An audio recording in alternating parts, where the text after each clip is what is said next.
Start speaking. And then afterwards,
Okay.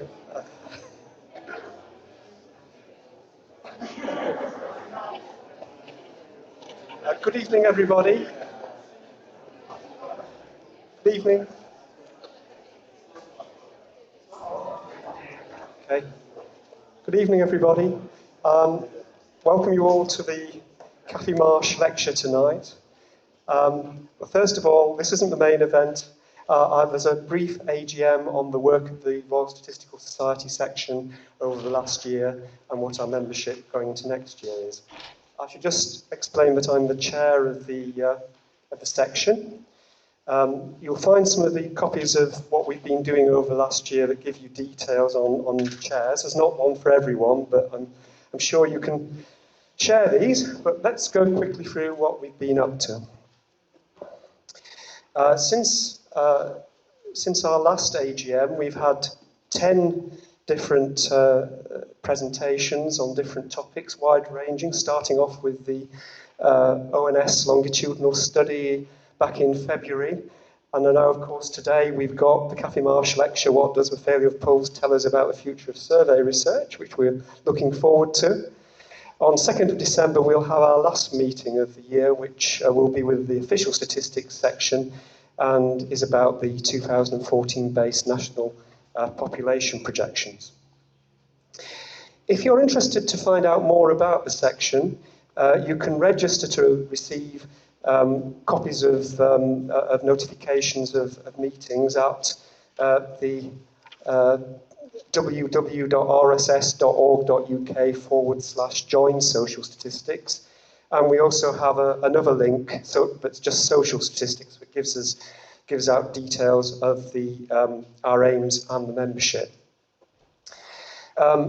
We've advertised previously the membership that's proposed for the committee for 2016, and no other nominations were received. So these people are duly elected. To see that we've now got Matthew Dre, Salah Merad as new members this year. I must thank myself as chair. I'm now standing down. Oh, sorry. And George Leckie, Emma Wright are standing down. Alison Walker also stands down as secretary. I should mention as well, our new chair will be Tricia Dodd, who I'm sure will be excellent in the role. And we have Joel Williams as vice chair, as previously. And Ian Brunton-Smith is going to be our secretary, and Willem Price remains our meeting secretary. So that's all that I got to say now. So I'll hand you over to the speaker for tonight. Thank you, Chris. I'm not the speaker. I am the chair of this evening's annual Cathie Marsh Memorial Lecture, jointly organised by the RSS and the SRA. Before I say a few words about Cathy and welcome you, I think we ought to not let that pass without saying thank you to Chris. So he isn't the only one who's thanking himself. That we can thank him too. I don't know how many of you will remember Cathy. But let me just say a few words about Cathy. Cathy was, in fact, she called herself both a social researcher and a statistician. So it's appropriate that this annual lecture is organised by the SRA and the RSS. She died on New Year's Day in 1993, and it's shocking to think just how long ago that was. She had a passionate belief in the power of empirical inquiry and the role of social surveys. So tonight's topic is fitting as well. She was also an inspiring teacher. When I was thinking about this and honoured to be asked to chair today, I actually looked on my bookshelves and I found two with Cathy's name on. Shows I'm still a bit of a nerd that's got books. The first is this, you won't be able to read it at the back.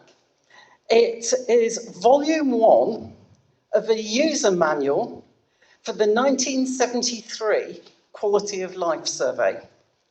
Don't quite know why I still got it, but I think I'm told that is probably the first publication that had Cathy's name on it.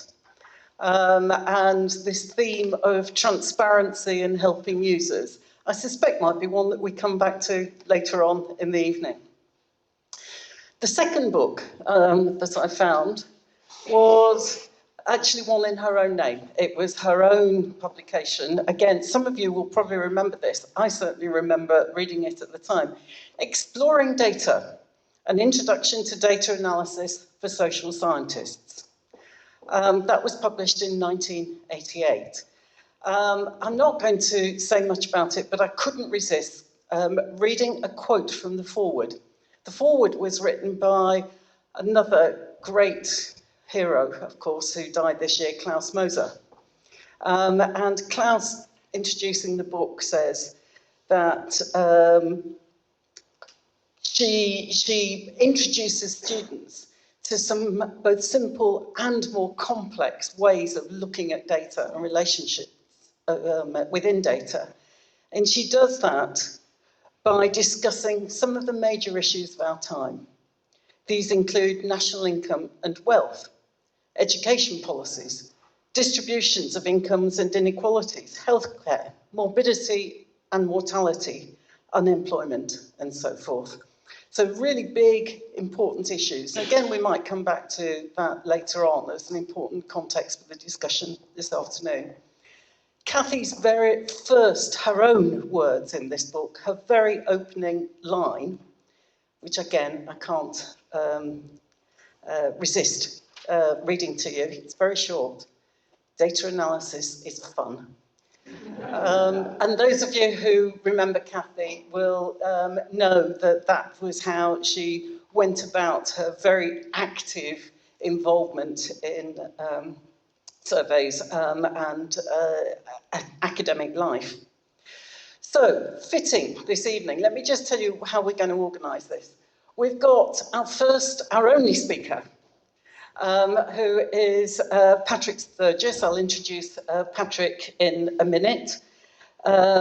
He's going to speak on this topic for about 45 minutes, something like that. I've been asked as well, not just to chair, but probably because they thought I would do it anyway, but to be a bit of a discussant, i.e. have a first go at identifying a few questions, both for Patrick and hopefully to stimulate your own questions. So that will be a maximum of 15 minutes.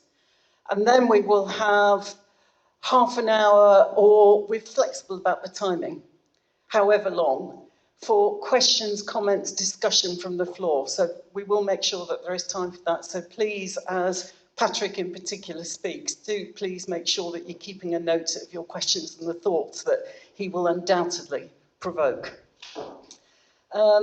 We will then have a reception, and that is kindly hosted, sponsored by the Sheffield Methods Institute. Finally, one thing I should say is that this is being recorded, I gather, and is either being streamed or will appear at some point on the RSS website.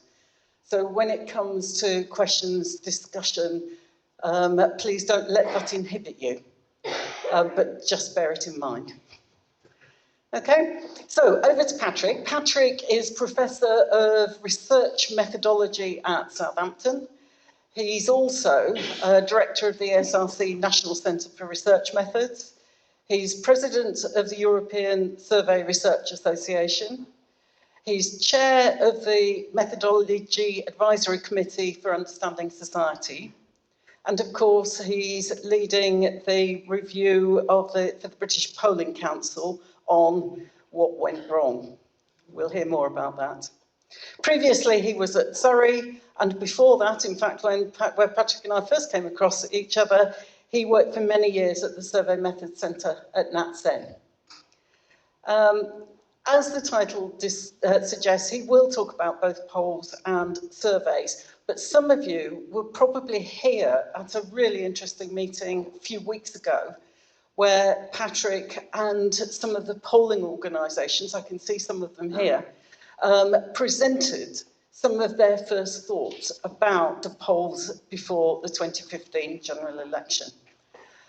There is going to be another meeting in January, I think it is, where Patrick and colleagues will present their first thoughts on what they've found or what they're finding from their inquiry. That's a way of alerting you not to expect him to reveal all his findings from the inquiry into the polls. Tonight is not about that. Of course, he will be discussing some of the issues, and you will be free to raise those issues in discussion if you want. So, bearing in mind that data analysis is fun, Patrick. Thanks very much, Jill. Actually, my first job was actually at the OPCS working for you. In fact, I'm glad you seem to have forgotten.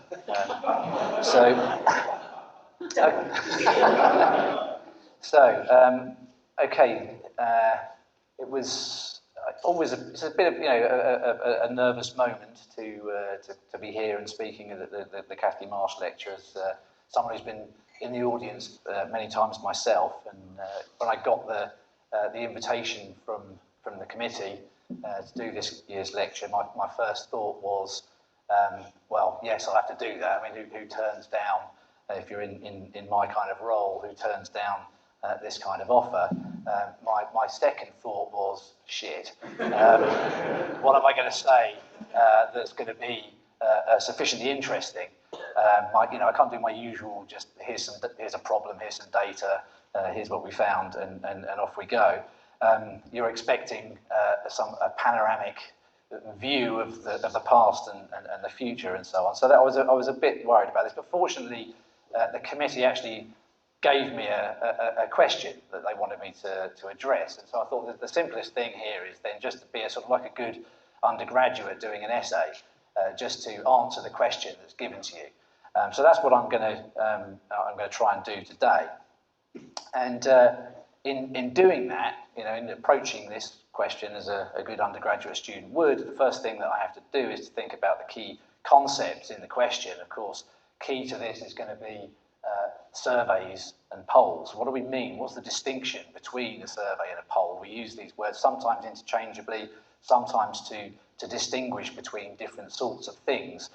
So I need to be a bit clear, I think, at the outset, what the differences are between, if any, between a poll and a survey. It also occurred to me, as I was preparing for this, that I should probably do a bit of research on Cathie Marsh, the person whose name this annual lecture is named in memory of. And I'm very glad that I did. It wasn't one of the books that you had, Jill, but I managed to find this one. Actually, it's out of print now, which is a great shame, I think. But I managed to find a copy on Amazon. And it really, there are many differences. Of course, the context is very different. She's writing this in the early 80s, when there was a Conservative government dismantling the welfare state. There were pressures on survey budgets. There was a left-wing leader of the Labour Party criticised for his scruffy clothes. So it's a very different kind of context that she was operating in. But nonetheless, many things still very relevant today.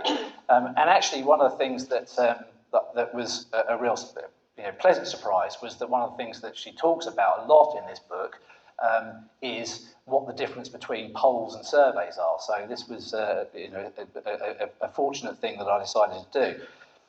There are other very good things about this book. One of them is that there's an excellent history of the kind of survey research in Britain, going back to the sort of early roots in Victorian philanthropy. I haven't read a better one. And there's also a very good defence of survey methodology. You really get the sense that she's passionate about surveys, and I suppose most of the people in this room probably, over your careers, you get the brickbats from people who think that surveys are in one way or another terrible, but not many people have actually sort of sat down and written a cogent defence, and Cathy does that in this book, and it's well worth a read. So, to this question of what are polls and what are surveys, drawing on Cathie Marsh's discussion of this question, I mean, in many ways it doesn't really matter, does it? I mean, these are definitional matters. We can get on perfectly well without having a clear definition. But on one hand, we can differentiate between them in terms of, well, it's just kind of, polls are what pollsters do. There's Martin Boone, I think, you've been in the front there being a pollster. I'm an academic. We do different kinds of activities, and we can sort of identify them as being somewhat different.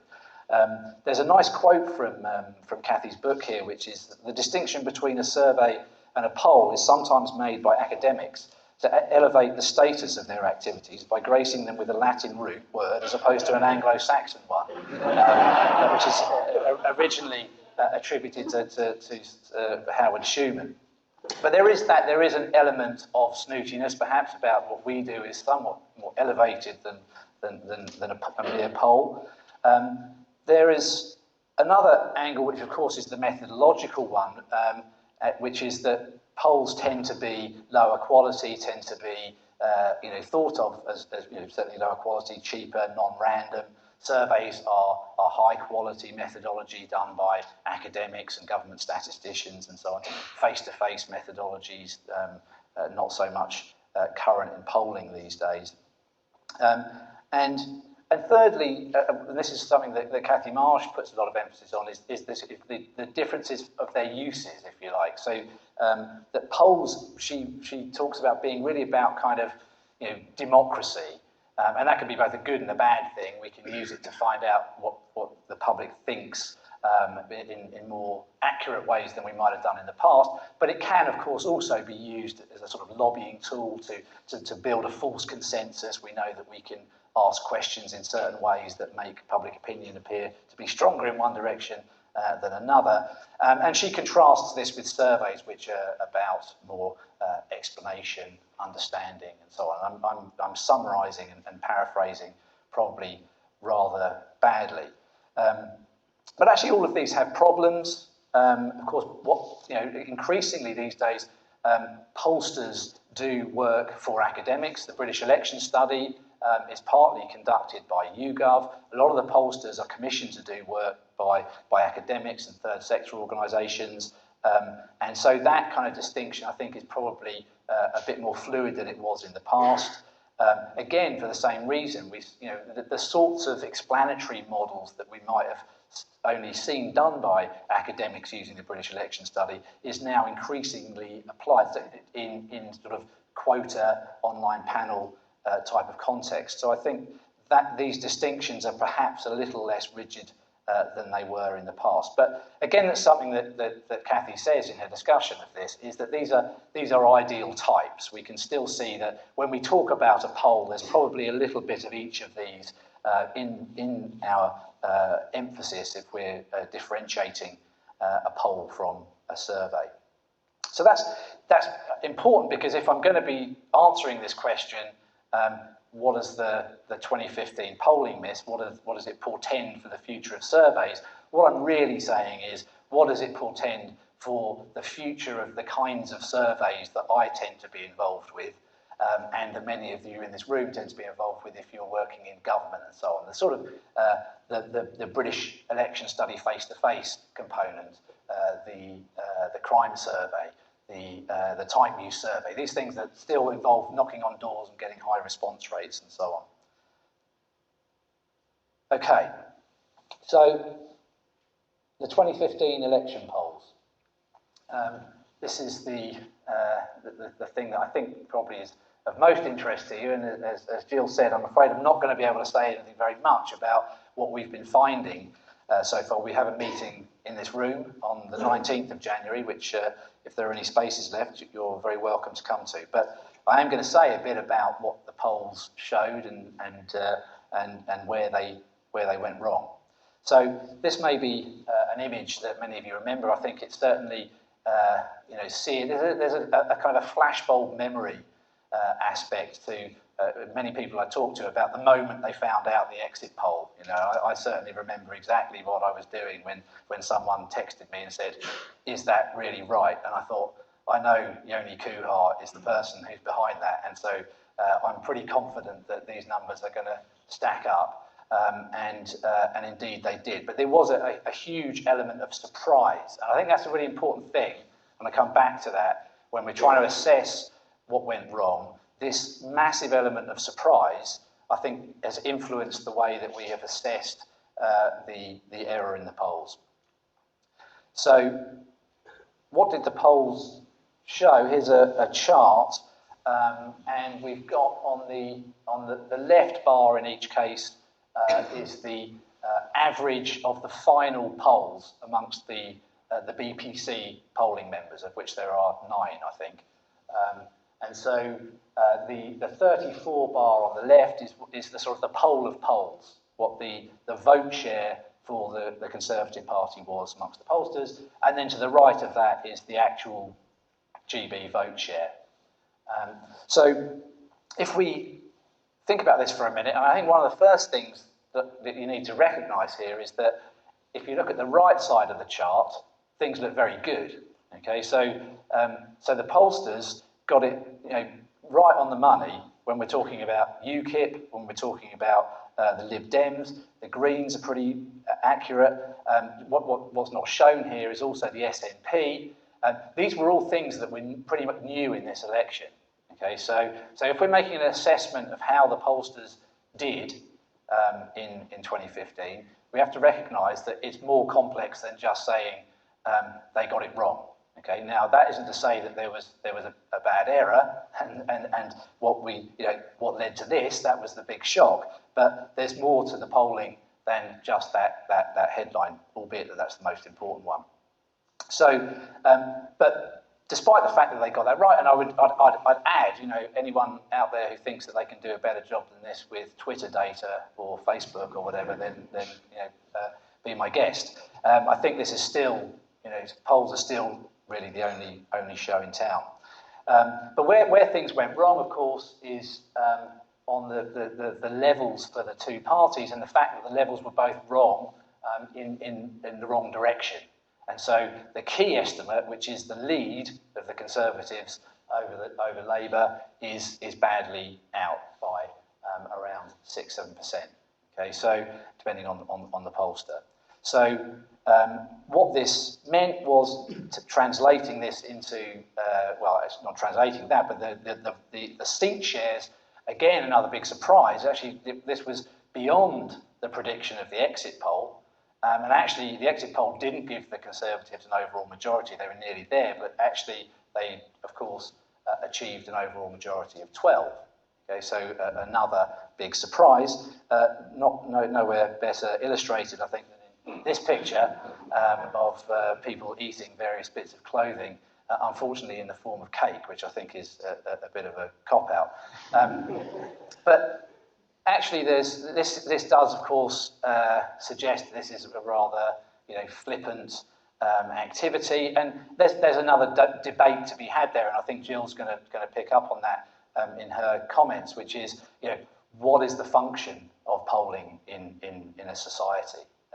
We perhaps endow it with more of a, if you like, a democratic function than it merits or wants.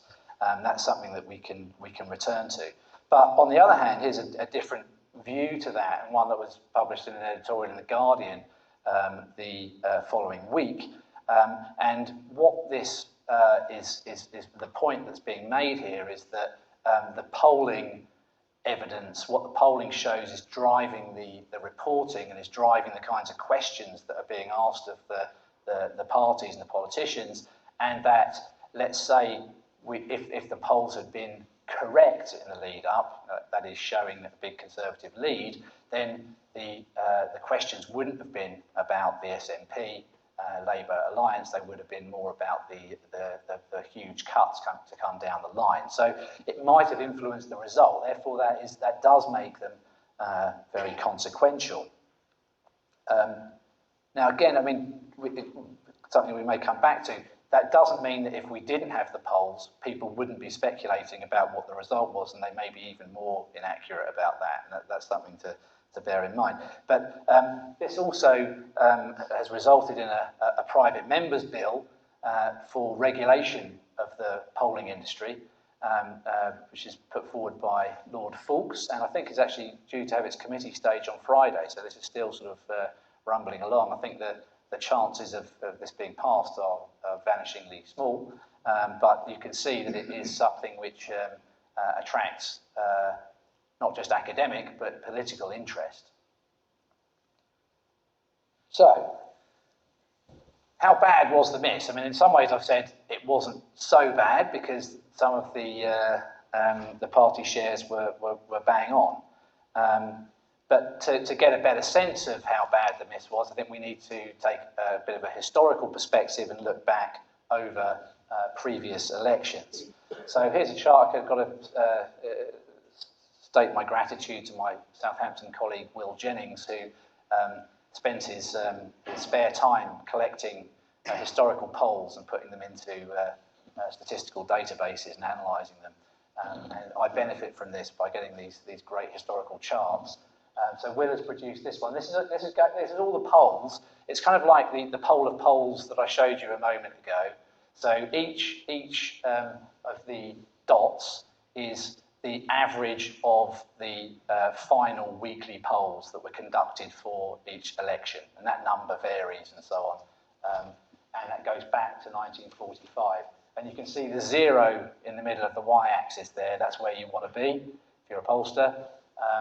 And if you're above the line, you're overestimating the Conservative share, and if you're below the 0, you're underestimating. And you can see actually there is this kind of trend, historical trend, which we've observed and has been seen in a number of elections recently around the world, tendency to underestimate the sort of right-wing parties. There are a couple of exceptions to that.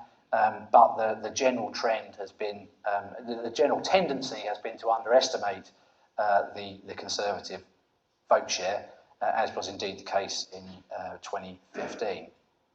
And it's also important to recognise here that polling methods, methods aren't staying constant throughout this, right? There's a lot of change underlying this in the way that polls are done, and also the pollsters are seeing this tendency and they're changing their methods to try and adjust up, for voting by or weighting by past vote and those kinds of procedures, which are trying to take some account of this tendency to underestimate the Conservatives. Here's the same chart for Labour. It's a bit more scattered, but again, the general tendency is to overestimate Labour, and here we can see actually the 2010 was the last election was a bit of an anomaly there, where most surveys and polls underestimated the Labour share. Here's the important one, the mean absolute error on the lead. 1945 to 2015. I think what I want to point out here is a few things. One is that, as Nick Moon, who's in the back there, pointed out before the election, so this was actually some kind of a prediction, I guess, was that these big misses tend to happen every 20 years. Okay, so we were expecting this in some way. But the other thing to say is that here's 2015. Okay, and this is 1992, the other big debacle. So this isn't, in historical terms, this isn't the worst. We knew that. But actually, if you just look at this, if you look at this spread of points before this one joins in, and you were looking at this and you're saying, now, how unlikely is it that we're going to see something around here, given this historical spread? You wouldn't be that surprised. It's certainly not on. It's on the outer margin, but it's certainly within the historical spread of errors. Okay, and so I think one of the issues that I've been thinking about, this is in a personal capacity rather than the panel, is perhaps we over endow polls in their ability to be precise. We're using something that weighs in pounds to measure ounces or something of that nature, that there is good reason why these have these kinds of errors. Again, we'll come back to that. So here's actually the final poll estimates across the different pollsters, and you can see that while there's some difference this is the Conservative vote share prediction, and this one at the bottom here is the actual vote share underlined. There's some variability in the level for both the Conservatives and the Labour shares, but what's really interesting is, I think, that this is the only one panel base that's more than 1 percentage point different. Most of them are 0 difference or 1 percentage point, and even this one is in the wrong direction. Right? So they're all, and this I think was what led to this flashbulb moment for so many people. We weren't expecting it. Everything was telling us it was going to be a dead heat and a hung parliament. So, who done it? This is the inquiry that I was asked to chair the morning after the election. And again, very pleased and honoured to take that on. And my strategy has been to surround myself with a bunch of people who are very smart and hardworking, who will find all the answers, and then I will take all the credit at the end. And it's going well so far. So, but there is an element of a kind of, a whodunit to this. We've got the suspects, the hypotheses. There are sort of limited number, a finite number of possible explanations, we think. We think that we've tracked down all the potential suspects, and we've broken up into teams, and we are looking at them in turn. So here are the suspects. The first is late swing, and this is, some of these are going to be the pollsters' friends, if you like. This is going to be more palatable if we find late swing, I think, than some of the other ones. So late swing is when people, and we're slightly taking a slightly different set of definitions to how previous reports have looked at some of these phenomena. So we hope we're tightening up some of the definitions where there's been a bit of looseness in the past. So late swing we're defining as people switching parties. So and that's from your final poll vote intention. You say you're going to vote UKIP, and you go into the polling booth and you vote Labour, okay, or whatever. So it's switching between parties. Now this is plausible, of course. There was quite a lot of uncertainty leading up to the actual election day. There was the whole business about the SNP Labour alliance that was getting UKIP supporters and others nervous. There was a lack of confidence in Miliband, I think, around economic competence. And so it's certainly plausible that between the final time that people were polled and when they actually were in the voting booth, they changed disproportionately back to the Conservatives. Okay, so that's something that we are going to be looking at. We have some data. Again, something else I should say about the way that things have worked so far is that the pollsters have all been very helpful, very transparent, and have provided data that we've asked for and additional explanatory information that we've gone back for, which is in marked contrast to the way that things have gone in other countries in similar inquiries. So we're very glad about that. So we've got some data to look at. As ever, the data is imperfect. We are going to be talking about balances of probabilities rather than this definitely happened, this definitely didn't happen. Another suspect is sampling and weighting. It's about how the pollsters draw their samples. Now, I talked at the start about the difference between polls and surveys. The way that someone like me tends to do surveys is by drawing random samples. You have a sample design, known selection probabilities. If you've got 100% response rate, everything's fine. You apply your design weights and you'll recover in expectation the true population value. These polls don't work according to the same rationale. They're essentially modelling exercises based on recruited samples. That varies a bit depending on whether you're talking about, but it's more the case for the online polls than it is for the phone polls. But these are different from the way that we would recruit for standard surveys. And in the 92 inquiry, this was one of the things that was found to be one of the problems, in which the pollsters then took some action and made changes in their methodology. They weren't using appropriate quota schemes.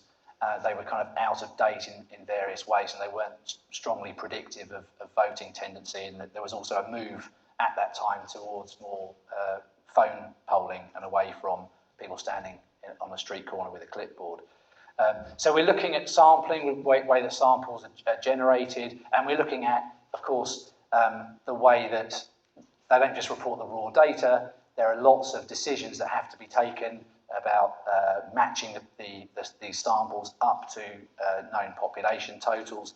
dealing with people who, whether they say they're going to vote definitely or not, and so on. There's various things that have to be decided upon, and they can be consequential. As I said, there's the turnout issue is someone like me coming to this. I'm not a pollster. I've never really looked at polls too much, but when I looked at what the nature of the problem is, I was more surprised that they get close to the result than that they are some distance from it, because it's an incredibly difficult thing to do. Not least because you can only draw samples of the population. You don't know what the population of voters is going to be prior to the election. So you have to ask people, how likely are you to vote? And people are not perfect reporters of whether they are going to vote. Maybe that they have perfectly good intentions to, but something happens that stops them, or maybe they want to say that they're going to vote even though they're not, and so on. And so there are very difficult decisions that you have to make, different ways that you can ask the question about likelihood to vote, and so on. I'm trying to think how I'm going to keep a track of the time here. Is that clock correct? This seems to be wrong on the timing here. It started a long time ago. Okay. Yeah. Okay. I better speed up a bit. Okay. And another thing is, a lot of people don't tell people, the pollsters, who they're going to vote for. Up to sort of the 20% will say, "I'm not going to tell you," or "I don't know." And if those people, when they actually go to vote, if they do go to vote, if they break disproportionately for one party, again, that's going to skew the results that you've got in terms of prediction. Something else that's interesting is that, after the event, there were various people who came forward and kind of said in one way or another, actually, I did get it right, I just didn't tell people for one reason or another. And one of these was the Labour internal polling had apparently been pretty much on target.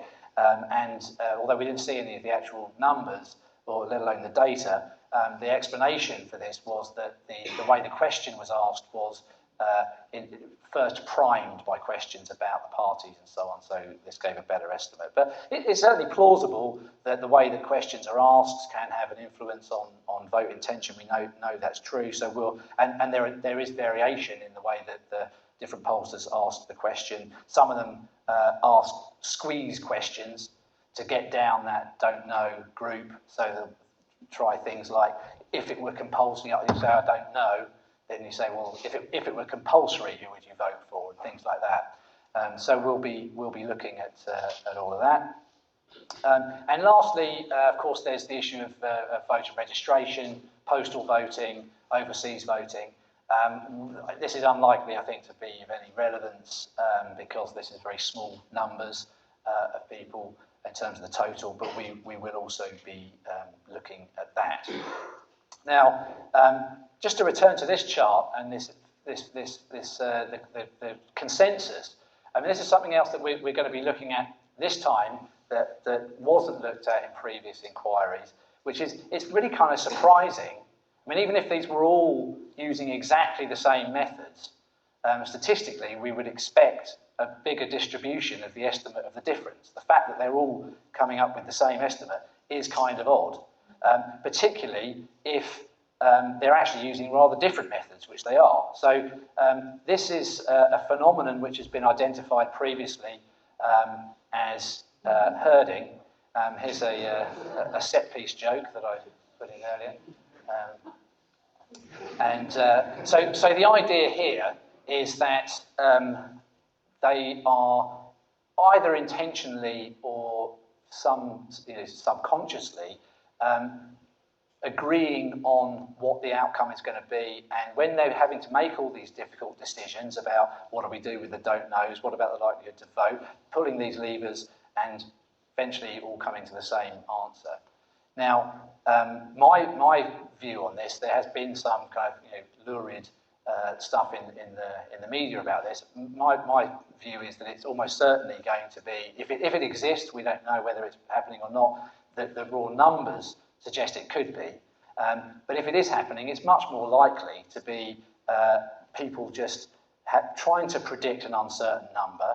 They've got lots of things that they can do that will make that number go up and down. And when they do some of them, and they look at the number that they get, and it looks implausible, then they think, well, maybe I shouldn't do that. Maybe I should do this. And where does that sense of plausibility come from? Well, it comes from the other pollsters. So there doesn't need to be anything intentional about this at all. In fact, the way that we know humans respond to uncertainty, it would actually be a kind of expected outcome in some cases. Now, of course, it's not going to necessarily explain the polling miss, because it's about variability rather than getting the point estimate wrong. It could explain the miss if they were all herding towards 0 as the lead, but that is a speculation. We don't know what the underlying herding mechanism is, if there is one, but we're going to be looking at that. So what are the implications of this? As I said, I can't report anything that we found so far, but I can consider, we know that the polls got it wrong, and of course the polls are very much the public face of survey research. This is where the public are come into contact with surveys. In fact, one of the upsides of it, one of the good sides, is I've never come across so many people who are interested in survey research. I spend a lot of time trying to interest people, students and normal people, in the public. This is amazing, we can do this, we can take a sample and we can estimate this quantity, and then boring. But as soon as there's a polling miss, everyone says, you're doing that polling inquiry. Everyone's got a theory. It's usually the same one. It's usually shy Tories and people lie to pollsters. That's what the sort of lay theory of the polling miss. But it's good in that sense, I suppose. It gets people thinking about survey methods. On the potentially damaging side is that it can hurt trust, perhaps. If people think that these methods are all the same, then the crime statistics and RPI and all these other things that rely on surveys are going to be wrong. And that's a quote there from Cathie Marsh, which nicely, I think, encapsulates that point. And there have been speculations about negative effects on response rates. Again, because people don't trust these things, they think that those polls were wrong, and it could harm trust and response rates. So there is certainly prima facie reason to think that there could be consequences. And we certainly know, again, from history, sorry, I've got to talk a lot about history because my dad's come here today and he's a historian, so I thought I'd be remiss if I didn't include a bit of history. But we know this is very famous in the development of survey methods. Famous polling misses or accurate estimates in the past, and here's probably the most famous one of all, the 1936 Roosevelt-Landon election. And actually, one of the reasons why it was so famous, you can't read this here, but it's election will test competing polling methods, it says.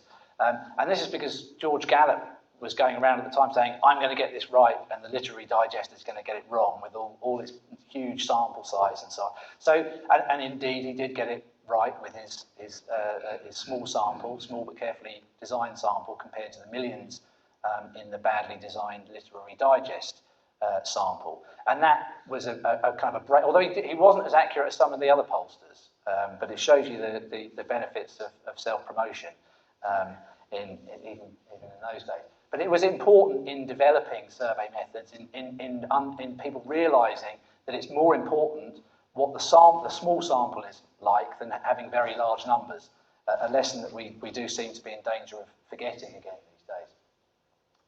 Here's another one, Dewey Troom in 1948. This actually was important in moving from the quota methods that had been employed by Gallup up to that point to moving to more random sampling and random digit dialing in the US in particular.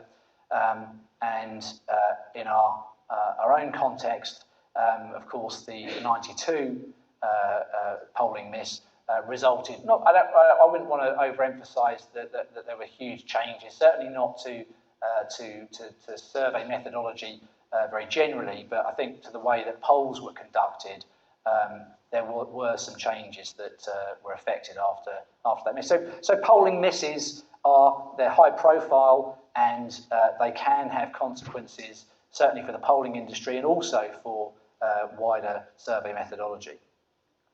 But I think, here's my conclusion, getting to it before the end of the essay, I think the effect of the polling miss 2015 is going to be at most minimal. And why do I think that? Well, I think one of the reasons is, as I've been sort of intimating, is that election results are very difficult to estimate, forecast. I mean, we know that these aren't really forecasts, they're estimates of how people think they're going to vote in the future, but they're, by the day before the election, they're getting pretty close to estimates.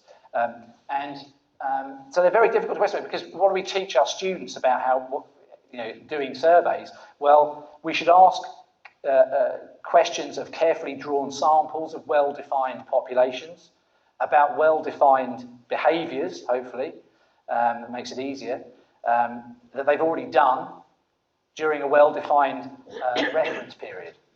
Okay, so an archetypal question that would be easier on the difficulty scale would be something like, in the past 7 days, that is, starting from, did you do any paid work?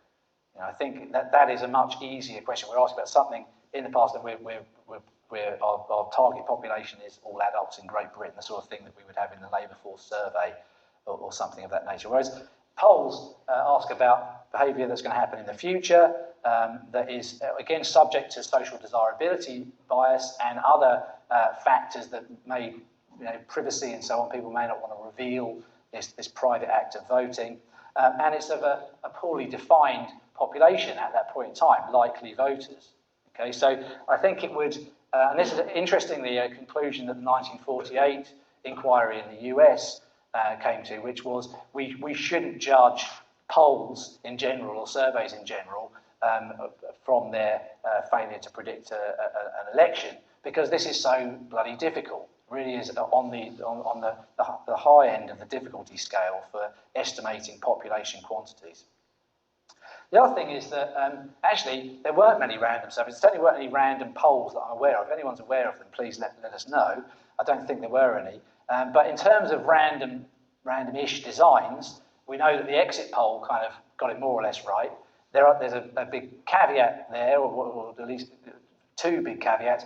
One is that now we're not asking about likely voters. These are people who've come out of the election booth. We're asking them about a behaviour that's just happened, and it isn't fully random because the constituencies are selected purposefully, but it is still a random sample of people coming out of a poll. That got it broadly right. You probably saw some of you will have seen the British Election Study have released some data about their post-election survey. And there was a write-up in The Guardian about that last week. Again, not quite the same thing, because this is asking people who you voted for after the election. Of course, the good gag about academics can always get it right after the election.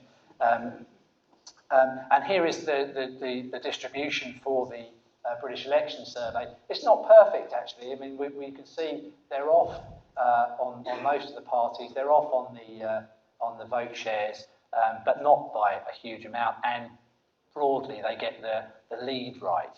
Okay. Now, I think this is too early. There's not enough evidence here to say that it's about random, non-random from one random survey, but they've done some digging into the data which shows some more tantalising evidence, and so there could be something. And certainly, if you wanted to defend a random approach, the two examples of random surveys which have asked about the election have got things, broadly right. There's another one due to come out soon, I think. There are some people from NatSen here. I think the British Social Attitude Survey did ask about reported votes, so that'll be interesting when that data is available to see whether the same kinds of patterns are evident as for the British Election Survey. So the idea that this is going to be a big disruptive event for the Random surveys, well, maybe not. Of course, the other thing is that there are huge differences in these kinds of these polls and surveys. We talked about what's the difference between a poll and a survey. Well, the methodology is increasingly differentiating. All of the polls were either phone or online. None of them use strict random sampling procedures. All of the online panels are, completely non-random. Here's an interesting stat here, I think, that the proportion of the polls in 2015, 80% of them online panels, and that's from 0. I think that's right. Maybe someone can correct me. I don't think YouGov started until after 2001. So I don't think any were online in 2001 to 80% in 2015. So it's using non-random methods. And this is, I think, something that's worth concentrating on, is the growth of these opt-in panels. This is clearly something which does have implications for survey research, because they are the new kid in town. They are huge. You can see here this market share graph that I stole from Mario there. He said that was okay. I told you I'd give you an acknowledgement there. But you can see this is a massively upward trending in terms of, this is market research, but I think the same is true in all sorts of sectors. So there's enormous growth in market share. They're very low cost. Okay, there are many advantages of these panels. I don't know what the true number is here for a complete interview. How much does it cost per interview? You want a sample size of 1,000 from YouGov. It's going to cost 5,000 quid. I don't know. It depends how long the interview is. Probably less. Yeah, nothing. I won't repeat that. It's low. We can come back to this in the discussion. Very low cost. Rapid turnaround of data. Get it almost pretty much same day. There are all sorts of things that you can do in addition to that you wouldn't be able to do usually. Multimedia, mobile functionality. Another good thing about it is, when I were a lad, you couldn't really be involved in getting your own survey, designing your own survey, unless you were going to do some really low quality thing among students in the university. So now graduate students can can design questions and think about experiments in their data and so on. So it does open up access, I think, to people to get involved in doing surveys. And they've had a good amount of prediction success, although obviously that the record has been a bit tainted of late.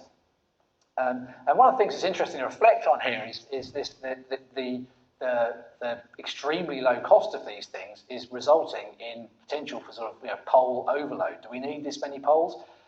We had 91 polls in the short campaign, and those are just the published ones. I mean, I'm assuming that there are many, many more going on for parties and so on that are unpublished. Lord Ashcroft, of course, doing his constituency polls a bit further out, 61 of those this time. And I think this is a great stat, actually, again, from Will Jennings, which is between the two elections, 2010 to 2015, about 2,000 polls were undertaken. That compares to 3,500 between 1945 and 2010. Okay, so we often say exponential growth, but I think that actually is exponential growth, at least when we get the next data point. But so there are many good things about these.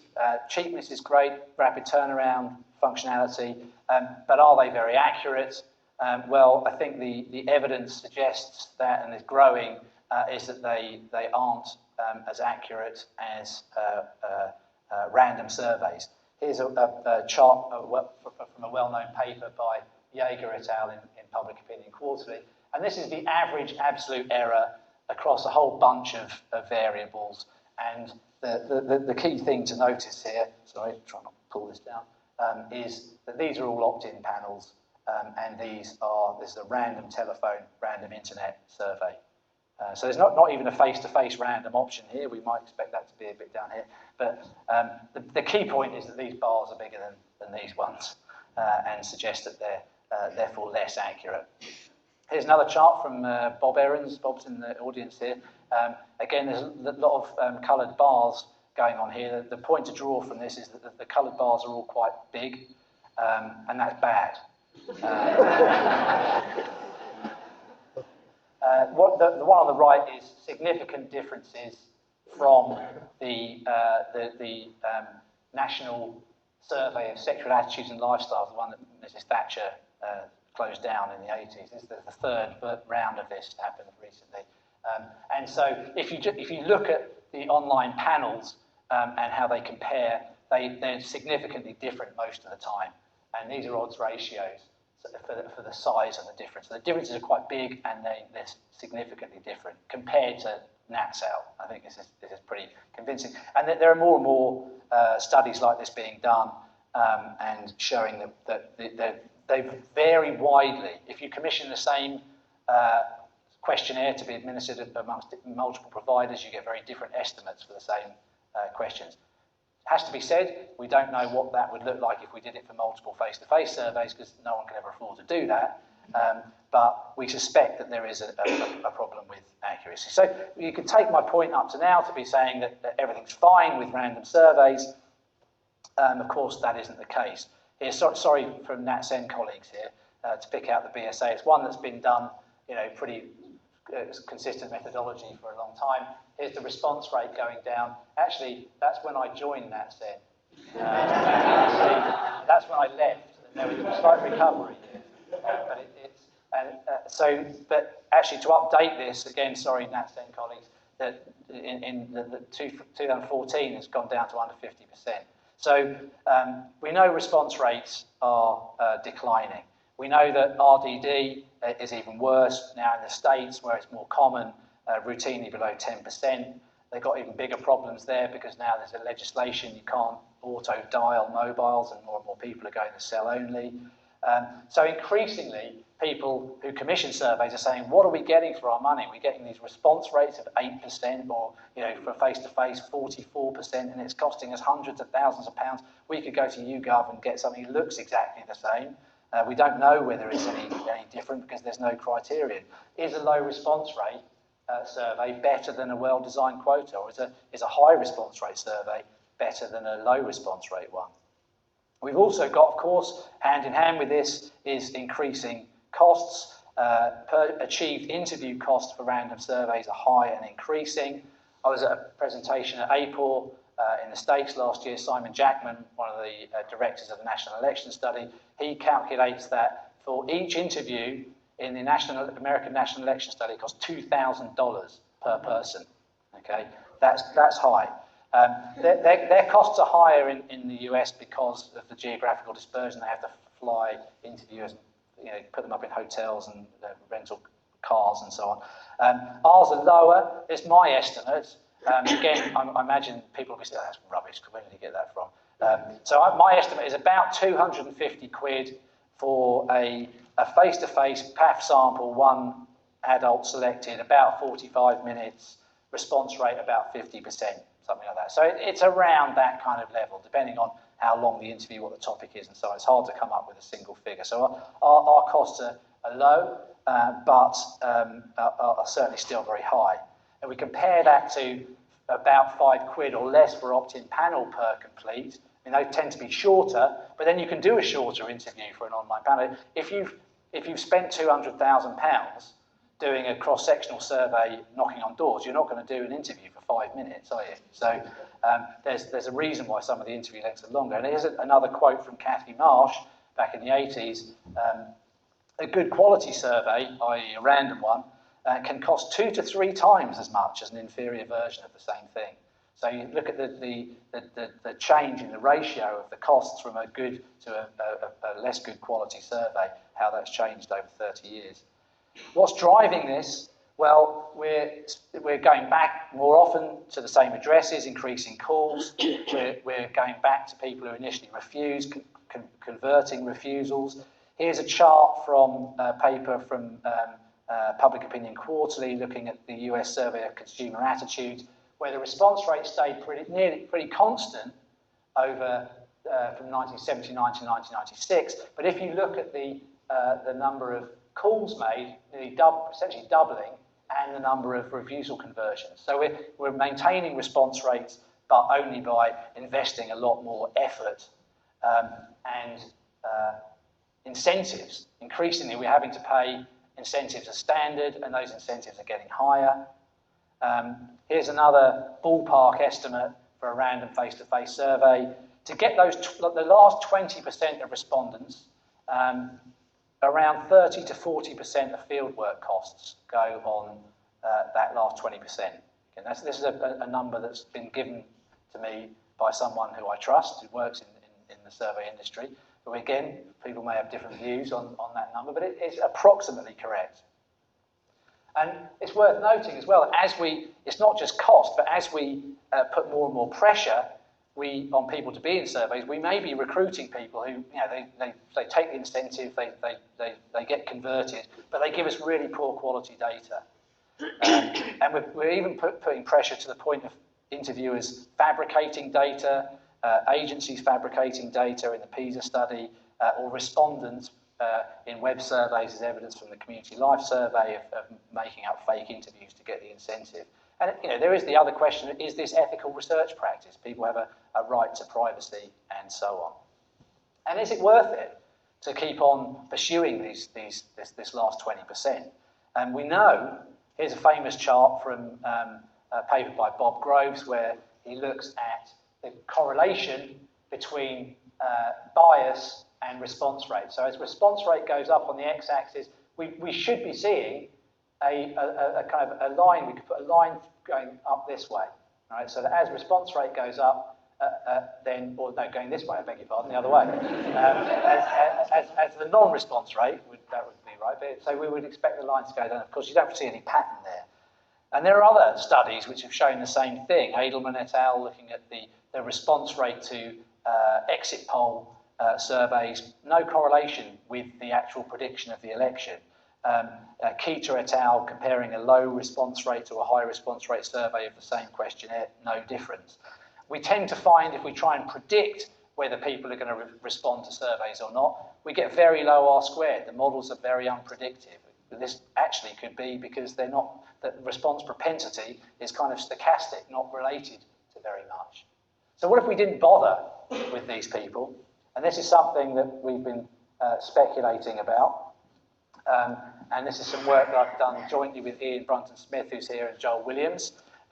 Here's some response rates to some well-known surveys. And we're looking at there's the call number along the bottom, and you can see the response rate goes up as you make more calls. And what we're saying is this lot below about 50%, that's about 60% of your costs, and that is at 40% of your costs. So what if you just stopped here, said, let's not bother? Now, you wouldn't just be able to do that because you wouldn't have a big enough sample size. So you'd have to issue more sample in the first place, but you can essentially take more out of this easy section. Now, we'd be worried about doing that because we think these people are different. That's why we pursue the high response rates. But is that true? Well, what we've done in this big study is let's take a single variable and say percentage of people who smoke. So say that's 24% after one call, after the people you get after one call. And compare that estimate to what you get after you've made all the calls. You've chased all these people and done refusal conversion and so on. Let's say it's 18%. So the absolute difference there is 6%. You could also take a relative absolute difference, but we're looking at this difference here. And we don't just do that for one variable, we do that for over 600 variables over 6 different surveys, and we model all of this. So what does that look like? What's the average across all those 600 variables? Well, this is all of the variables. Each point represents a different variable. The average is 1.8 percentage point after one call when the response rate is very low. If you put post-stratification weights on that, it goes down even lower. I mean, you still be worried about some of these here, but the average is pretty low. After 3 calls, it's flattened out a lot more. You've still got a few out here on the tail, but when you post-stratify, down to 0.6 percentage points. Okay? And when you get up to 5 calls, it's even flatter, as you can imagine. But we're going up to 10, 12 calls sometimes and refusal conversions. So the lesson to take from that is I think that there isn't a great deal of value to be gained from chasing these people down and putting all that resource into these final respondents. So here's the bit where I speculate about the future, some things I think might happen and some things I'd like to happen. One thing I think we need to do is to be more tolerant of low response rates. Okay, we need to escape from the mindset of contracting a 65% response rate and always doing that. Sometimes we'll need to do that depending on the survey, but we need to be able to make decisions that say this time we can probably go for 30%. We need that. Part of that then will result in greater diversity. At the moment, your choices are kind of very expensive or very cheap. We need to have more diversity, and we need to have a better understanding of what you get for your money. If you spend more, what do you get? We should continue to be wary of opt-in panels. I think the evidence shows here that they are, they're useful, they have their uses, but for official statistics and for academic surveys, they are problematic. There's a quote I like from Bob Grove: such designs work well until they don't. There is little theory underlying their key features, and there's increasing evidence of substantial bias. So we need to continue to be wary.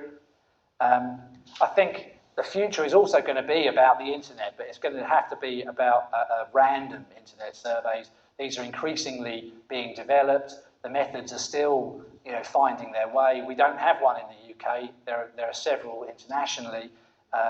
But certainly the future, you draw a random sample of people, recruit them to the panel, and then they undertake periodic surveys. The fixed costs are very high, but the marginal cost of an interview is very low. And increasingly, we need to be able to do surveys differently to respond to people's use of new technology, smartphones, and so on. So I thought actually at this point it would be nice to have a picture of a white boat on a blue sea because it's so unpleasant outside. But no, there is a reason for this, which is this is more wishful thinking than what I think is actually going to happen. But there's a possibility that we'll get the sailing ship effect here, and this is an idea from Science and Technology Studies, which is that the acceleration of innovation in the old technology in response to the threat from the new. Okay, so in a good future, we may get a sailing ship effect for random in-home surveys as they become increasingly uncommon. I mean, in the early days of surveys, the response rates used to be 90-odd%. The first surveys that were done, they were calculated because people were like, "Oh, you want to interview me, the government? Wow, that's great." And that has become so common to be asked to do surveys that people just say no routinely now. So we may see a slight resurgence. But it's also to say that we can't go down the route of everything being low response rates. That's not my argument. I think my argument is that we need to have greater diversity. We need to have a middle market where there are lower response rates but still random, but probably some of the big government surveys, the crime survey, etc., will still need to chase down those respondents. Okay, so to finish, on a positive note again, I think that reports of the death of random surveys are greatly exaggerated. Anyone know who this is? Not the disgraced television compere. And anyone know what he did? You're not allowed to answer. No one. He won the Nobel Prize for Economics, and he's most famous for this book, The Analysis of Household Surveys. And so I think if in 2015 the Nobel Prize for Economics is going to someone who analyses household surveys, there's plenty of life in the old dog yet. Thank you.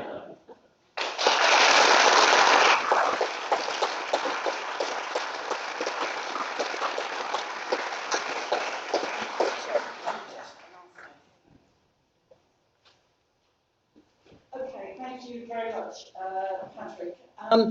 I think what I will do is I will sit here. We've only got one lapel mic between us, so rather than Patrick take it on and off, I will sit here. And I will just very quickly, actually, go through some of the slides that I prepared so that we can leave enough time for discussion. What I'm going to do, of course, is agree with Patrick on a lot of things. However, and I want to emphasise just a few points that he made. First is just to remember that the italics, if you can read there, this distinction, so-called distinction between polls and surveys. Polls are low-quality, non-random. Surveys are high-quality, random. Polls are about democracy. Surveys about explanation, understanding. First thing that struck me was that equating, if that's right. Oh, God. Sorry. Is that you? Yeah, I'm trying to get it out of you. Okay. That equating low quality and democracy seems quite an interesting juxtaposition. And in thinking about what is the purpose of both the polls and surveys, we might come back to that if we can get the slide back. The one other comment that I would make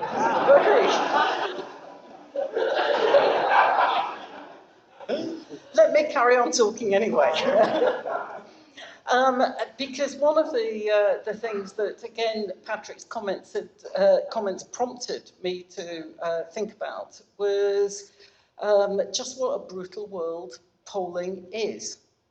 That actually, there they were, all being tested very publicly within a few days of their polls being published. Of course, those of us in the survey research world don't very often get exposed to that kind of challenge. But one thing that Patrick didn't say, but it's worth remembering, is that even the best designed random probability survey with the most unfeasibly low levels of non-response will sometimes get it wrong. They will sometimes get it wrong. The difference is that we often don't know that. And we certainly don't know it for quite a long time. So, let me also comment on one of your conclusions, which is that, that actually the implications for surveys may be minimal, I think was your phrase. I think it would be a bit of a shame to waste a good crisis, particularly when it was the polling industry's crisis. It would be a shame for the survey research community not actually to take that very seriously and to think hard about, okay, so what can we learn about this? And you've talked about sampling, you've talked about internet access, but I wanted to talk about one or two other things. Still not got these slides back. Let me tell you what it would say if you could see it. The first one, we talk about the polls themselves.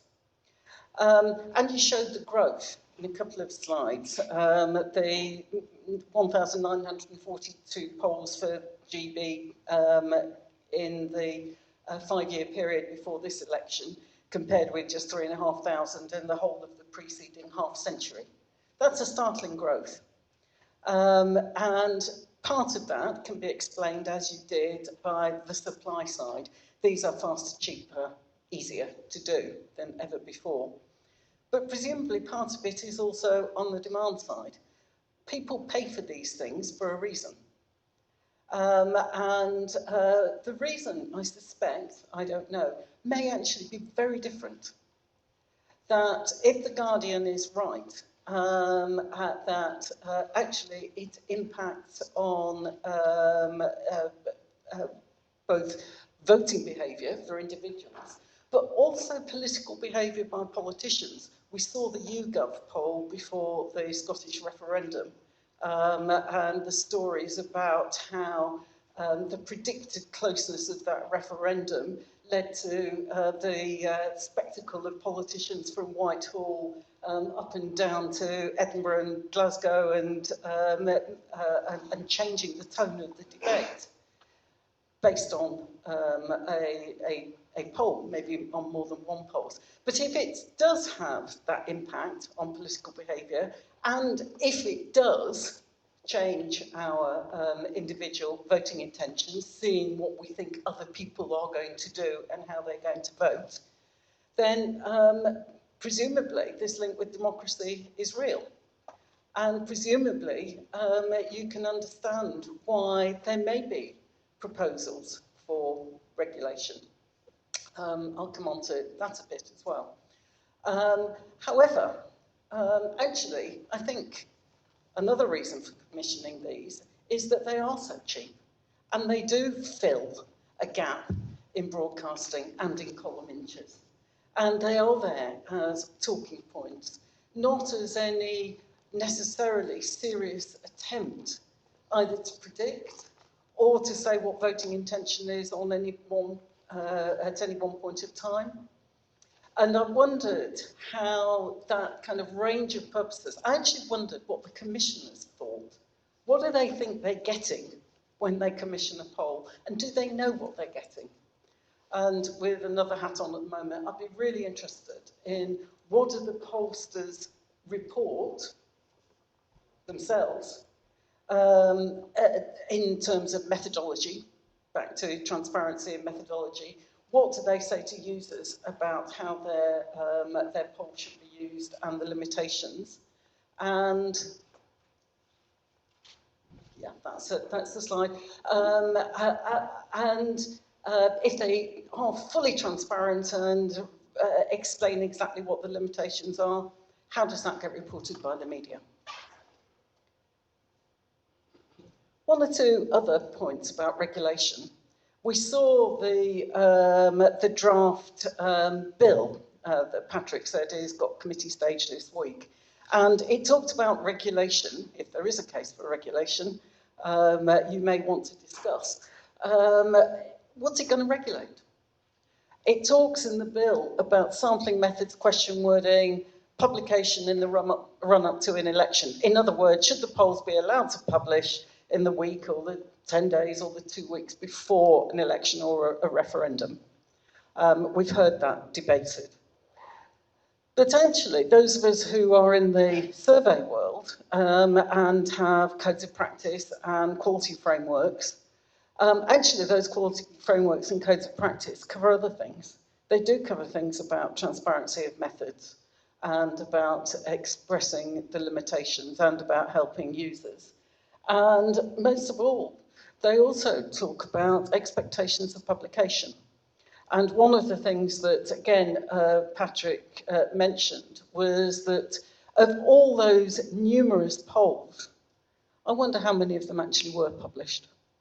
What about private polling in this? If private polling is the thing that actually politicians take notice of, then should we not be distinguishing that kind of private polling from the more public reporting of polls? Are they different? I don't know. But you can well imagine an argument that says, like for clinical trials, if you are collecting data from the public, however that's being collected, then there is an expectation of publication. That would put an end to the private polls. Can't imagine anybody actually supporting that. But I think there's questions to be asked about what regulation might look like. I won't go over this, except to say that you mentioned 1992. Many of us were here in 1992 and remember the discussions after the 1992 polls. One of the things I will say is that your Cluedo set really did look like the usual suspects to me. Now, some may have more or less importance than others, but that raises the question, is solving the problem of what went wrong in 2015 actually the right question? Isn't the right question, what could go wrong in the EU referendum next year, or in the general election in 2020, or in any other elections? How is the world changing? How is technology changing? How are people responding to polls? How is that likely to change? And what are the kinds of methods and solutions that we need for the future? Just again, a few words on surveys. Patrick demonstrated declining response rates, global phenomenon, except I think only one or two countries I know of where that's not happening. And he's challenged us to think, does response matter as much as we think? And I go back to this, what are surveys for? That, quoting Cathie Marsh, Patrick talked about understanding, for explanation and understanding. What that often means is that actually we're not always terribly interested just in the point estimates. We're not just interested in the average. We are interested in distributions, inequalities, relationships. And those relationships between variables are often the very thing that you can't post-stratify for. Should we be ready to accept lower response rates? I happen to think throughout my career, maybe naive, that actually official surveys, well conducted, well designed on random probability surveys, they are actually about democracy. That they are about making sure that all the groups in our society, including the hard to get, have their experiences represented. Now, I absolutely accept the point you make about, we spend an awful lot of time and money increasingly on chasing the hard to get respondents. Should we be ready to give up on them? And again, I think I agree with Patrick's plea that actually to answer that question, you need a much better understanding on the part of commissioners and users of what is it that the questions that they're trying to answer and what would it be appropriate method. And you need a range of offerings. But I want to say one or two more things about that. The other thing I would say is don't forget the interviewers. That Patrick talked about being able to kind of ratchet up from your menu of higher response rate to lower response rate. I wonder, in any single agency, it may mean that what we're looking at is a fragmentation of the industry. Because I wonder whether actually that's possible within a single agency to do. Those agencies that run large field forces of interviewers, where those, the culture, the DNA, is about maximising response rate, that starts on day one from when an interviewer is recruited and trained. In fact, they're often rewarded. They're paid according to how efficiently they can track down those hard-to-get respondents. As soon as, and there have been some experiments on this, you start saying to them, actually, we're going to reward you and pay you, and on this particular occasion, 3 calls will do, see, then it's extremely difficult to ratchet up and ratchet down. So just a practical note I also wonder in your work whether actually the 50% that you would get, where there was a limit on the number of calls of say 3, would be the same 50% that you get where there is a much higher number, i.e. those comparisons that you're making. I suspect there might be a compositional effect of actually making the operational change. We talked about this. The one other thing I would add, very expensive, very cheap as the current offerings. Actually, one of the things that I used to hear about a lot is that one of the increasingly important dimensions in this is timeliness. It's not just cost and it's also and quality. Quality defined as the ability to draw inferences from probability samples. It's also to do with timeliness, and the traditional face-to-face survey is never ever going to be very timely or cost-effective. So I agree, a diversity of offerings, but what are the implications for the industry in that? Should we care about that? And finally, because you mentioned it, and because you cannot these days be in a room at the RSS without mentioning big data, and you didn't. You said, good luck to those who think that Twitter can do some of the things that polls do. Well, actually, I'd like to see that.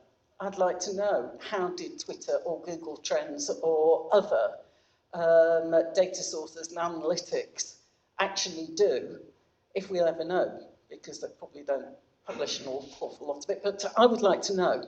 I'd also like to know, thinking about your model of more diverse offerings, what role do new non-traditional data sources have in that?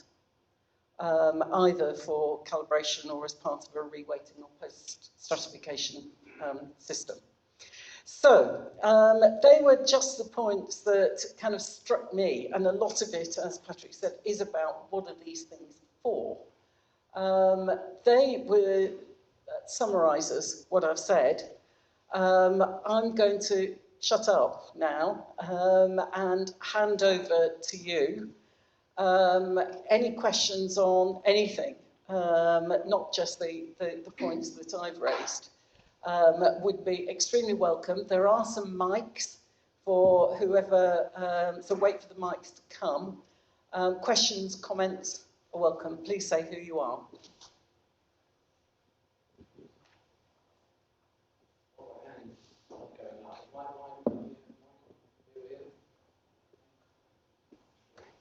I was told there'd be 2 microphones.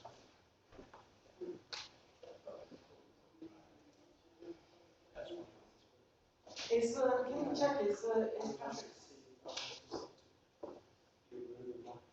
Well, I need it as well, so we've just got one roving microphone. Can we also have Nick's? Okay, we'll manage with this up here then. Okay, I've got 2 hands to start with. Nick, you were first. So pass it. No, start with you. Start with you, Nick, because you were the first. Yeah, Nick Moon from GFK. I mean, Pat would be disappointed, I know, if I didn't take issue with him in a number of ways, but actually I'm somewhat limited in how much I can do, because I thought, I was very enormously impressed by what he said, particularly by the way he pulled the standard undergraduate essay trick of answering the question he wanted to rather than the one he actually been asked. The beginning bit was asking that, and then he went off to really interesting stuff, which was actually quite different. But a couple of serious, the other point to make is that I should warn you, Pat, there's actually some doppelganger of yours going around the place, because you said at the beginning that random surveys are what people like you do. There's some other Pat Sturgis I've seen at April a whole series of times giving papers based on shitty old omnibus surveys done with quota methods, so you probably want to have a word with him for damaging your brand. And also, when it comes to damaging brands, I was interested, you said that, that official statistics might be damaged by these polling failures. Well, after seeing the recent debacle about the official statistics on police funding, I think it's the other way around. I think the official statistics are actually damaging survey research. But the two kind of serious points really are that, yes, BES did fantastically well, and we're enormously proud of having done that. And a considerably less than £250 an interview too. You can look it up. It was well cheaper than that. But we achieved this fantastic result of getting the recall vote pretty much as much as you could hope, and a 56% response rate on the back of 3 months field work. And that's kind of not really going to be very practical for a election campaign. And yes, I know you're going to say you can have a random panel and dip into it. But even if we're going to restrict the number of polls in some way, because we did have a ridiculous number, you can't dip into that many times. So I'm afraid it's not the answer. We're going to have something other than that. It's going to carry on being quota or whatever. It's going to carry on being online or whatever. Jill made a point about Google Trends. I know that some people did actually use Google Trends, and they were wildly wrong as well. They basically came out just as badly wrong as anybody. And there may have been other people out there doing it, but Google Trends, the one survey I saw doing that was actually just as badly wrong. Well, the final point, looking to the future, sort of Pat's sailing ship model, I think, the industry will be changing, and probably more than we can possibly imagine. And I think where it's going to change more than we can really think, and it's changing actually at the moment without noticing, I think, and it's in the way online surveys work. We talk about online panels and online panel providers and all this kind of thing. YouGov, I know, are a very special model. I can't speak for the other pollsters using panels, but I can certainly speak for the market research agencies that are using panels. They're buying in panel from a number of 3 or 4 suppliers who supply the whole industry, who are not running panels at all. what we're actually getting is a whole variety of different ways of finding ways of making people take part in surveys. And that's a bad thing in the sense we've really got no idea what's going on, but it's a good thing in the sense we're not actually restricted to people just signing up for panels anymore, that suddenly the person who doesn't want to be in a panel has got their chance to take part in a survey. And I think that the way online panels or online surveys work will change enormously over the next few years, and what we think was wrong now may be completely different by then. I think I'll take 2 or 3, not too many. I'll just say something about that. I mean, on the first point, yeah. I mean, I've been facetious. Sometimes I do use non-random surveys, but on the other point about whether random is the answer, and Jill touched on this, that just saying we're going to draw random samples, I don't think is the answer. I think there are other reasons. Certainly, within the current kind of constraints of the way that we do random samples, it's not feasible. I don't think I quite agree with and I wasn't quite sure why it wouldn't be feasible in the future, where we had we know what the future's going to be like. I think the BES analysis is quite interesting, what they've done to show, and it kind of goes against what I've been saying, which is we don't need to chase down these hard to get ones. What they're showing in their analysis is that as the response rate increases, the lead of the Conservatives in the BES was going up. So they were getting more and more Conservatives as they were making more and more calls, more effort, and these were the ones that were being missed. And the polls were getting the kind of the feckless Labour supporters sitting around at home, waiting to be interviewed. And the BES was good. So I don't think it's a solution. I think as in almost any kind of question about is random better than and particularly low response rate random, it's kind of always going to be better theoretically. In practical terms, it may not be. Okay. I've got right now loads, so I'm not going to take them all in one go, but we'll have a couple of rounds. Guy in red jumper first. Thank you. I'm Joe Greenwood from the University of Essex. I wanted to draw on a point that Jill referred to briefly in her discussion, which was, given that I'm from the University of Essex, you can tell I'm doing academic research. The big question for me is, what are the implications for surveys where we're looking at causal or explanatory relationships rather than just observing distributions in a population? Are there different implications? Are they the same? There's competing papers that say you can pretty much trust a non-random panel survey for looking at relationships, and others that say you can't.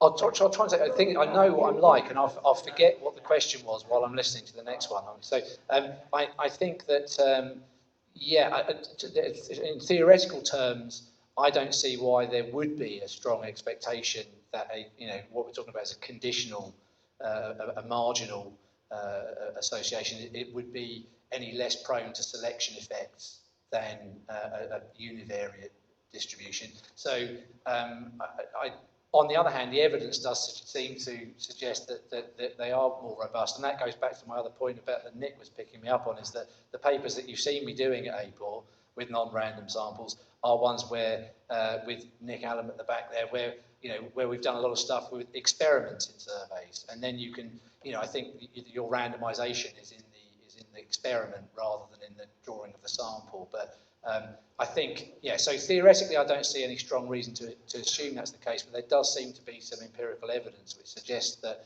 for associations, for models, that these are more robust. There was somebody there. You still got your hand up? Yeah, guy in blue shirt. Martin. No, just go for it. I'm a bit surprised, Andy. I'm a bit surprised that academics are now sort of questioning pollsters when, for example, at the LSE back in March, there was a seminar and lecture in which all of the pollsters gave their figures. There was an august audience, and there was really no response and no questioning of the validity of the data. So this all seems a bit after the event. I wonder if you could comment. Sorry, it is after the event, yes. Yeah, well, obviously, but there was opportunity beforehand, and that was never taken up. Oh, I see. Oh well, we did actually do a pre-election event where we talked with the pollsters about what their methods were, and that was when Nick Moon made his prediction about the 20-year cycle. So we were thinking about it, and so this follows on from that. I wouldn't say that we have only looked at it after the event, but we certainly didn't predict it, if that's what you mean.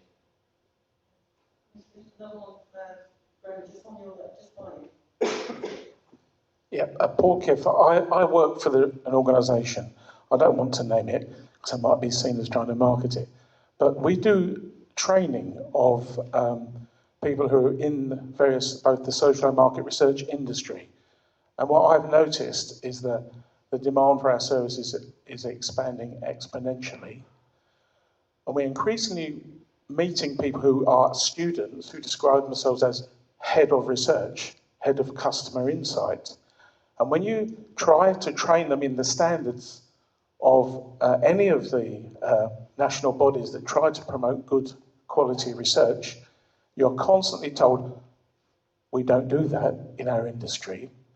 The people who own the businesses do not want to accept good quality standards of research. I'm not sure. Yeah, I mean, that's something that we hear a lot about, actually coming from universities, that we produce graduates that don't have the requisite skills for what the job market requires. But I'm not sure I've got a solution to that problem. We've got two at the front there.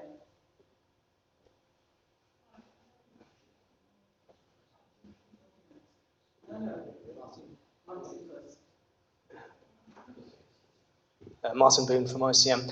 The thing about pollsters, of course, is that even when we're wrong, we're right. And I think I always like now and actually enjoy the accusation that we heard it, because our final poll was obviously quite disappointing, but I was quoted in the Independent on Sunday 4 days beforehand suggesting that the Tories would win 36-32, so credited with being the most accurate pollster rather than most accurate polling, which is, I suppose, some kind of gratification. However, Patrick, I wish you'd advised me that we shouldn't have needed to chase the hard-to-reach respondents on that final poll, because I watched it on a daily basis when we started interviewing on the Sunday and looked at it on the Monday morning, the Tuesday morning. And the Tory lead that we started out with dissipated as we chased those hard-to-reach groups, typically the 18 to 24s. I'm being serious. The 18 to 24s, actually the C1, C2 social grades, which we seemingly across the industry failed to achieve quotas for on an ongoing basis. And actually we exacerbated that problem by chasing those people, by also ending up with not enough of them and therefore weighting them up. And those bastards, they split the wrong way in our final poll. So had you have said to me, don't bother with those day 3 and day 4, we would have come out looking all right. So I'll be coming for you afterwards. Yeah, I wanted to make a comment on, sort of a bit historical here, but in the mid-70s, late 70s, there was a poll that went completely wrong there, and the Market Research Society spent a lot of time and published a very long dissertation on this, and I couldn't see that point on your graph, but I mean, this has been going on for, that was mid-70s, that was 40 years ago, but my misfortune was to be on the Market Research Council at that time. But the other thing, sir, I feel, listening to you, I think you're far too sympathetic towards the polling companies. I mean, there's something, you can call them shysters if you like, but I think that you were far too sympathetic towards those people. And just to go back further in time, the eminent ex-chairman of the Royal Statistical Society, Professor Maurice Kendall, held a meeting in the RSS, and he developed a cube law where he took the population and he was trying to predict the division amongst parties by using this cube law. So this goes back a long time, but it doesn't really sound to me as that they're making much progress from the mid-70s when I had to read and work on this. Thank you. Thank you. Are there any others? Yeah, I'm just going to gauge. Let me just quickly take. How long? Let me just see how I'll be many quick. there are. There's a lot. There's 1, 2, 3, 4. Okay, we'll have to. Yeah, on Martin's point, it's a good one, and I think actually one of the other things to say is that one of the interesting developments recently in survey methodology is more adaptive designs. And that's kind of what you're talking about. So you're not just sort of saying we'll take a 30% response rate and stop. You stop at 30% if you're looking at your distributions and they're kind of okay. So I think it's a bit of a mix of the two, of accepting low risk, but sometimes it will matter more than others, and if you've got things you can look at. On the point about being too nice to pollsters, I can only apologise for that. I've approached this from someone who's not involved in polling. As I said, I find it's a difficult job that they do. They do it generally pretty well. The errors that they make. I mean, if I were to have some kind of criticism of a generic nature, it would probably be that and this is on both sides, the media, the clients, and the pollsters.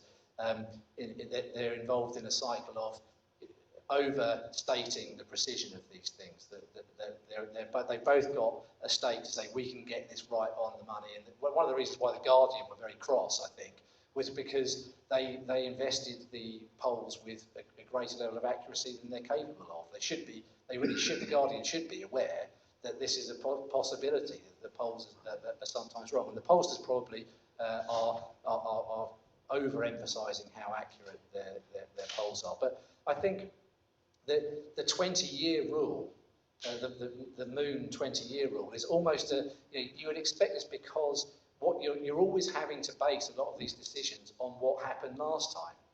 And you can't get away from that. If you've got to make decisions about how likely are people to turn out to vote, what to do with don't knows, all these kinds of things, those are, you don't know what's going to happen this time. You have to base it on what happened last time. And so there's almost a built-in potential for failure, or high potential for failure anyway, I think. Kirby Swales from That Sen. It was a really, really good talk. Lots of interesting things. Lots of things I agree with, and particularly the idea of being more tolerant of low response rates. I've got one comment and one question about the sort of international scene, really. So the comment is, it seems to me like surveys, both polls and random, want it both ways. They want to promote themselves as being very useful, but then also, when things go wrong, they retreat back to the confidence intervals, the margins of error. So I suppose I spend my time trying to persuade clients not to present results to 1 percentage point, to understand the vagueness. And so the question is, how can we persuade everyone to understand what surveys really are for, which is kind of broader changes in populations, not the kind of fine-grained detail, which leads me on to the kind of what more could be done. Is could we use admin data linkage more? Could we use more coverage surveys to really validate some of the survey estimates that are most important? So that's the sort of comment piece. The question is, you mentioned international polling inquiries that have been done in the context of not getting the data. So I'd be interested to know what examples there are and what's come out of them. And you also mentioned America restricting now RDD surveys for mobiles. But I've also heard that America's thinking about bringing in the fact that internet poll activity is paid work. So effectively, you have to start paying the minimum wage for online panels. And I just wonder if there's any truth in that, but also what is the ethics of the move to online polling? Because I think that is the real story here. Yeah, I mean, obviously there have been, Mario gave me this book when I came in, the pre-election polls of 1948. And the 19th. So there have been a long series of inquiries of this nature because what tends to happen is we have a number of elections where things are fine, or indeed the other point to make is that oftentimes the pollsters are kind of off, but they call it right. Okay, so and no one cares then. I mean, if they'd all been if they'd all herded to the right answer, we wouldn't be talking about herding now. So I think. There is a long history of these kinds of inquiries. There's a long history of political interest in them, and our discussions about regulation and banning of polls before election periods and so on, most of which I think is misguided. I mean, the idea that you could, how would you frame legislation around banning doing polls that you don't publish? I can't, you could potentially do something around banning publication of polls, but how would you stop people asking people questions? I mean, that's what we do as human beings. So I think, there's a lot of confused thinking, and I don't think there's ever going to be any sensible legislation based around this. I mean, the transparency issue, I think, is an interesting one. In the US, it's led to a transparency initiative that's being led by APOR, which is effectively saying if you want to be part of what would in this country be the BBC, or in the US would be APOR, you have to adhere to these set of transparency criteria, and they're sort of building it up that way. As I said, fortunately, in this context, perhaps because we're a smaller country, a smaller group of pollsters, we haven't experienced that kind of pushback. But who knows in the future? I had no idea of that. I'd never heard that rumour about minimum wage or living wage for people participating in surveys. That would be, that's a new one for me. There were three others. There was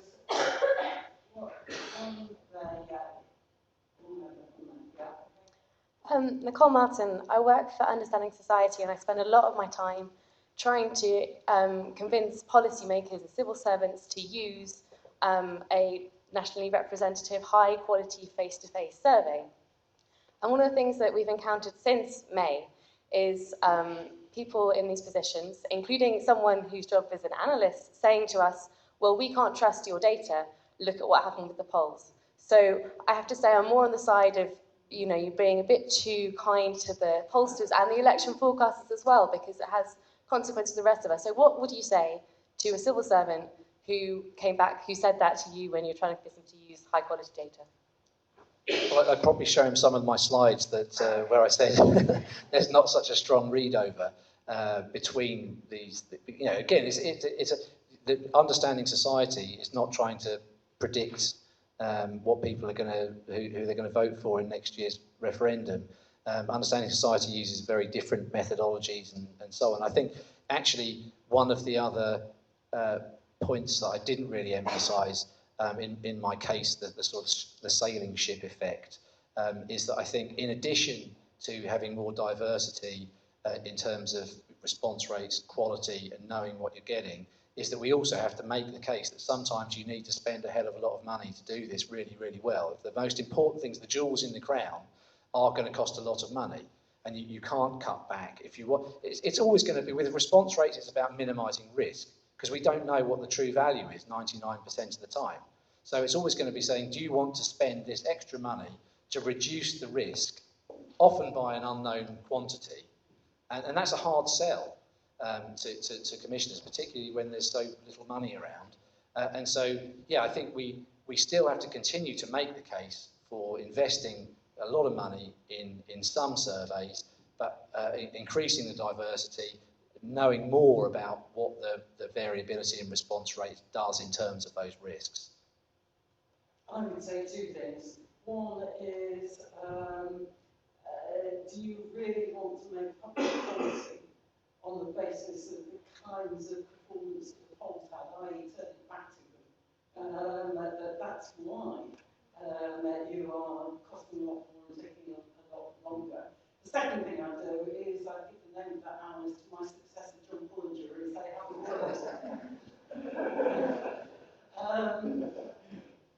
At the back.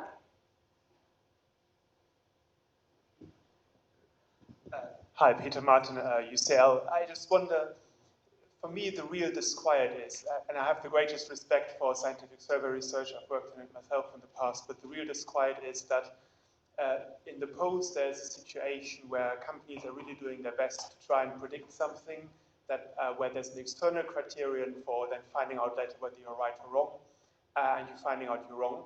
And most of the time when we do surveys, we try to estimate quite subtle things like people's attitudes, people's perceptions, people's reports on other people, and we don't have an external criterion. And often we estimate, on the basis of these data, we try to estimate quite subtle effects, relationships between attitudes, predictions of attitudes, and so forth. And usually we don't have an external criterion, and we're calculating confidence intervals, p-values, on the basis of ignoring survey non-response, ignoring possible measurement bias that might exist, and so forth. So isn't that the real challenge that the failure of the polls poses to us?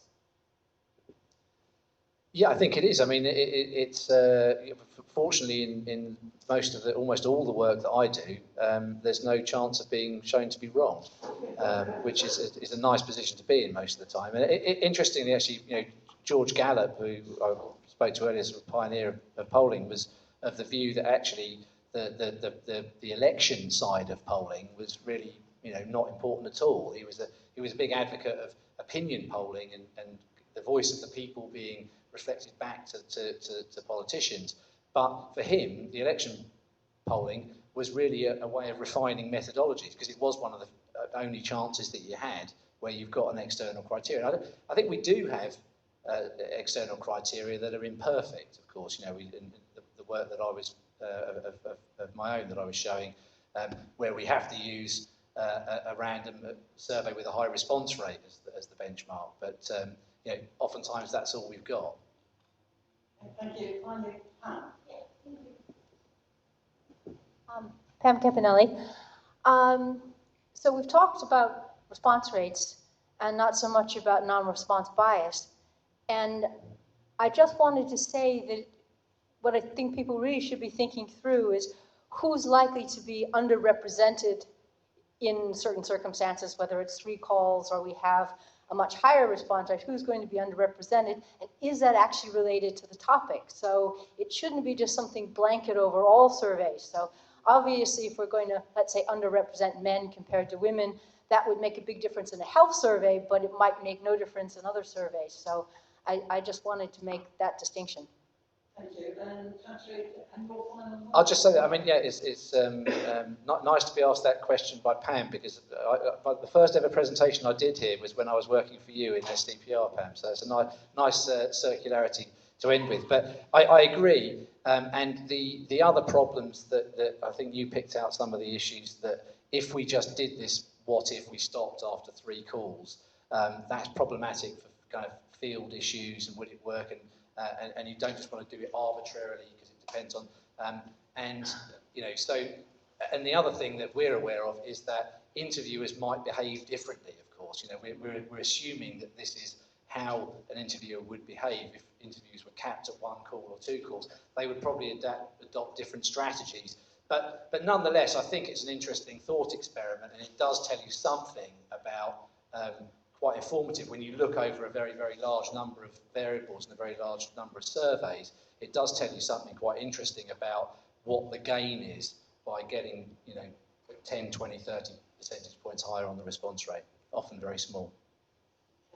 Thank you very much. Thank you to all of you for your questions.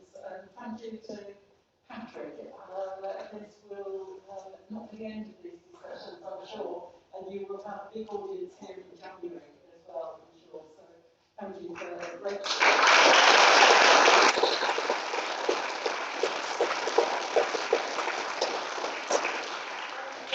drinks are downstairs.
Thank you.